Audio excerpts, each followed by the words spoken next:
thank you very much for inviting me, and I hope everybody can hear me. As you know, Sweden is a bit in the outskirts of Europe. It's a country twice the size of Great Britain and the population of London. So it's not so very densely populated. But on the other hand, being in the outskirts of Europe means that we've just celebrated 200 years of peace in our country, which means that also many instruments and many items have been preserved in a very good preservation. And a little bit of overview over the making of the piano in Sweden. It started very early, started somewhere in the 1780s.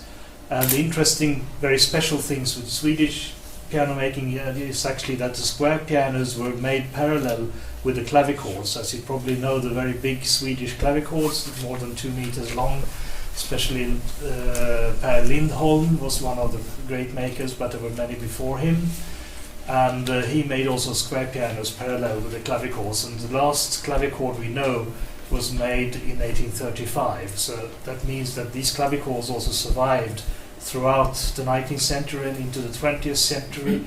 And we have in our collection one clavichord from 1808 that you can probably buy. The record with Anna Maria, This Hours Well Spent, is a clavichord from 1808 with original strings still playing. And square pianos was made a bit like in Holland, inspired from English square pianos, English piano making. Also grand pianos were more or less broadwood copies. There was a ban on import from the end of the 18th century until the beginning of the 19th century, which meant that the level of craftsmanship rose to a very, very high level around that time. So many of these instruments are really beautifully made and very, very nice sounding also. And some of these grand pianos by Söderberg, for instance, are even better, I would say, than the Broadwoods. So there are some very, very nice instruments, and there was a very great production.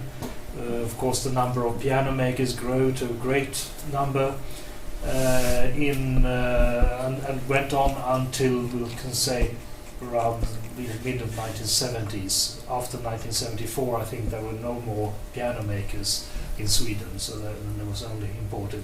But of course, a great number, and the problem has been a bit also to somehow try to conserve this and sort of to tell the history of all this.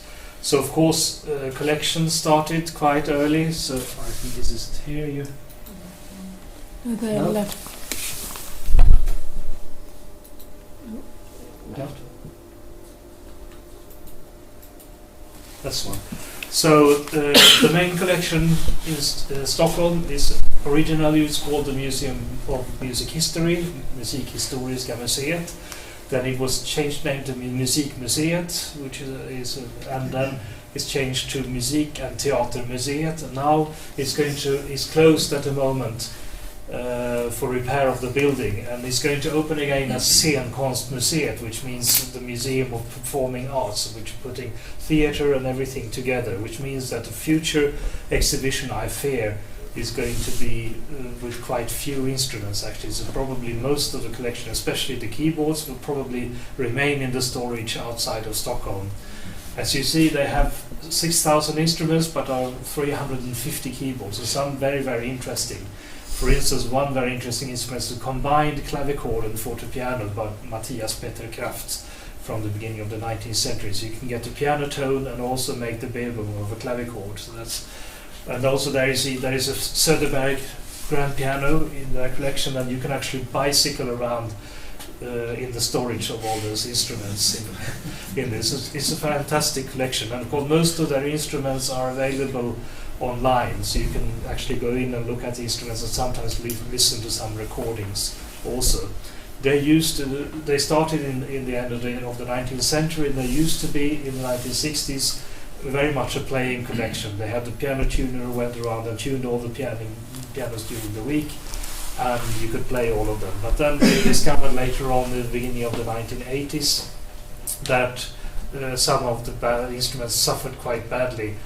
Grand pianos started to bend and things, so they couldn't really take the strain. So they decided they stopped restorations and having more as a reference collection. And this is the State Museum. They have the responsibility actually to preserve the heritage by state grants. So even though it won't be maybe so much on display, at least the instruments are available. If you want to, if you write to them, they will take you out to the storage and they will take out which instruments you want to see and study, and you can also study them on the internet. So I think still this collection is most hopefully going to be available also for the future, also because of the state responsibility. So I have no really fear about this collection.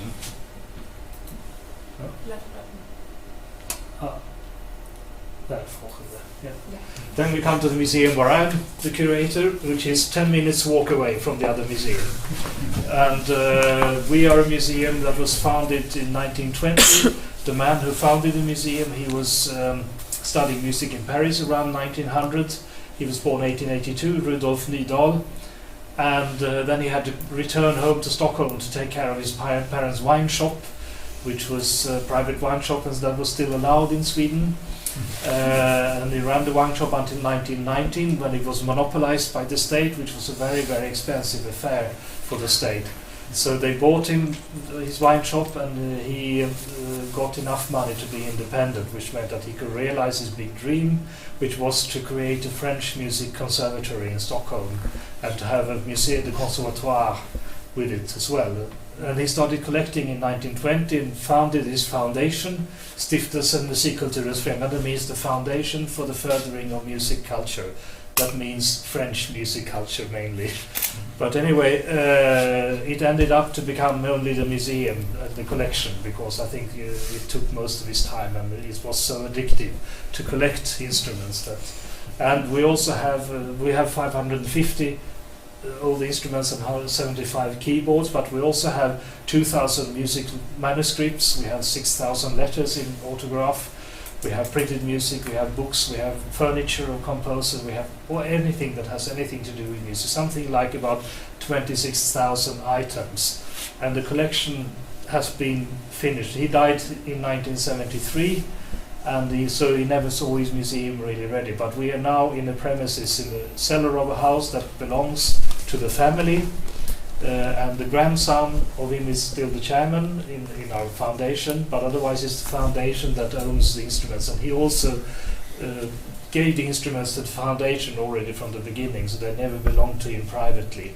And that means that we have a 500 square meters exhibition, which is quite exclusive really for such a collection. And we are founded by the wine capital. Unfortunately, we had to sell a Beethoven manuscripts 10 years ago, but that meant that we could still remain to be open. So we have 3 people working part-time and trying to make this available. Our collection is not a playing collection. We are more of a reference, because he was very suspicious. He would never let any people in for a long time to see things, so that he was also not suffering from bad restorations, which means that our instruments have not been touched for maybe the last 150 years, which is, of course, for instrument makers a paradise, because they can come and see the original untouched, and that's how we try to keep it as well. We have 1 or 2 playable, and they remain playable as long as they. So we have some recordings. And here you can see our Curator scan harpsichord. We have the most important collection of harpsichords in Scandinavia altogether. So we have quite a number of. And then we have also the Gregor Dice upright piano, and right next to it you don't see as the corner of the Johann Fritz in Wien. So we have some very nice and important early pianos as well, and some Swedish and some other. Chopin's Pleyel, for instance, from 1844, and a few others. So our collection, we're doing everything we can to make this collection available and to let people in, and we have only guided tours, so that's also no danger really. Is your collection in the Mimo project? Only parts of it, because we were not considered important in the Mimo project, because we were not state museum. This is Klavierens Hus that was mentioned before. It's a rather recent collection. It started with the keyboard committee of the Swedish Academy of Music, and then it went on to become a collection. They started collecting both the tools of piano makers and the workshops of piano makers, so have enormous collection of tools.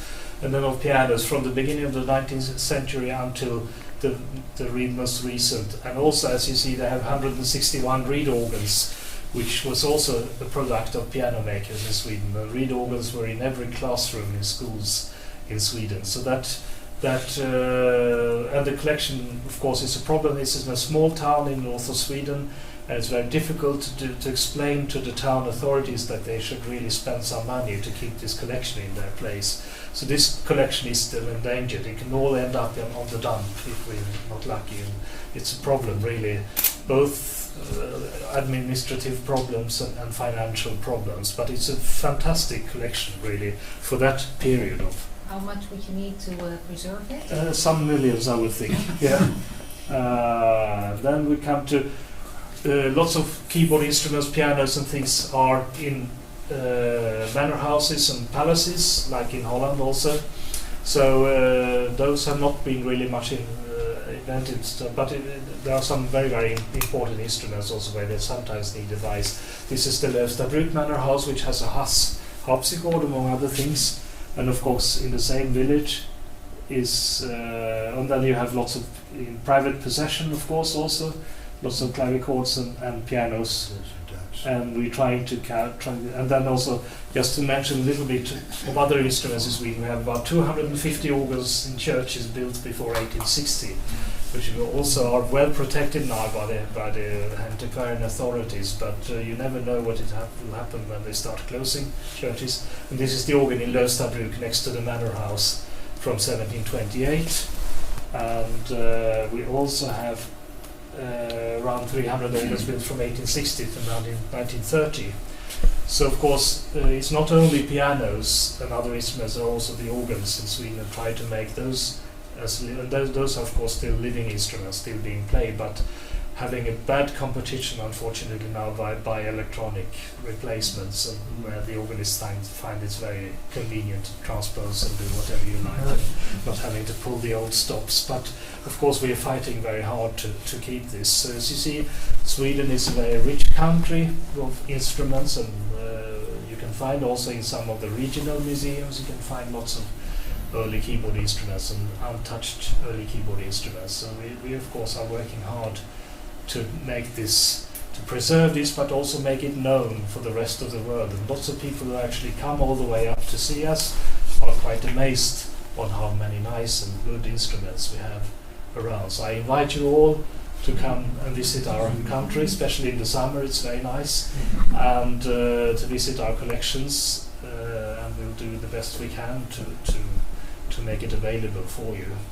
So I think that's about what I've got to say now. Well, thank you.